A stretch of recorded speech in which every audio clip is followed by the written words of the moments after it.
My mom cared about me so much, and I'll never forgive her for it. Ever since I was born, my mom never let me out of her sight. She brought me everywhere, to her hair appointments when I was 2, to her dates when I was 3. The first time she let me go to school, I was 9, and I felt like I'd been set free. But then she randomly signed me out during lunch. The following week, I begged her to let me stay for the whole school day to maybe make some friends. But she cried, telling me she was too lonely without me and needed me here. By 14, I had failed entire grades because of unexcused absences, and so I started rebelling. I began sneaking out at night, telling her no, and actually making friends that were not my mom. Coincidentally, right around this time, I got extremely sick. I had no way to prove it, but I knew she had slipped something into my food. She called some doctor she trusted before I even truly complained to her about feeling sick. The doctor came over, and with giving me as little specifics as possible, told me I had a rare neurological condition. Didn't even tell me what one, just said it would be too dangerous for me to keep leaving the house. Suddenly, I was on bed rest, enrolled in online school, and surrounded by humidifiers and immune support drinks my mom made from scratch.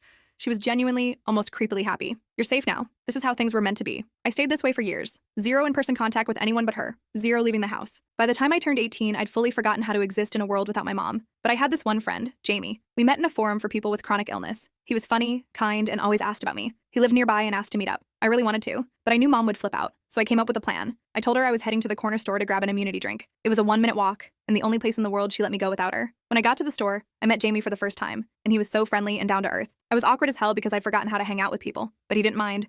He took the lead in conversation and made me laugh so hard my sides hurt. I walked back home glowing. Jamie even walked me to the corner, but of course my mom was there waiting. She flung the door open and screamed, "Who is that? Mom, he's just a friend. You lied to me," she said, shaking. "You risked your health. For a boy? I'm not sick," I said before I could stop myself. She slapped me. It wasn't hard, but it still stunned me. And for the first time in years, I defied her. I backed into my room and locked the door. She started banging on it so hard I thought it would break down. But then came silence. I texted Jamie instantly, telling him everything, and he stepped out big time. He helped me find an online therapist, helped me talk to a few mutual friends. They sent resources, links, emotional support. A few weeks later, I got the courage to move out. I found an apartment nearby in secret, and my new friends offered to help me move. I was ready, but my mom inevitably found out. I expected her to be angry, but instead, she resorted to manipulation, told me I was sick. I needed her with me. I was ungrateful for everything she's ever done for me. And I, for the first time ever, told her it was the opposite, that she needed me, that without me, her life was pathetic. That caused her to go nuts. She screamed, said she'd call social services and claim I was unfit to live alone, told me she'd never forgive me if I left, but I moved anyway. And the silence from her was music to my ears. The first thing I did once free was book an appointment with a new doctor. A week later, he called me back. "Are you sitting down?" he asked. "There's no trace of the illness you were diagnosed with. In fact, it looks like you may have been ingesting something that mimics symptoms of neurological distress. Poison? A slow dosage. Over time. Have you taken any unusual supplements?" My whole world stopped. I had always suspected my mom was responsible for my illness, and now I had proof. Proof I wasn't going to let go to waste. The full story where OP confronts her mom is on my channel and linked below.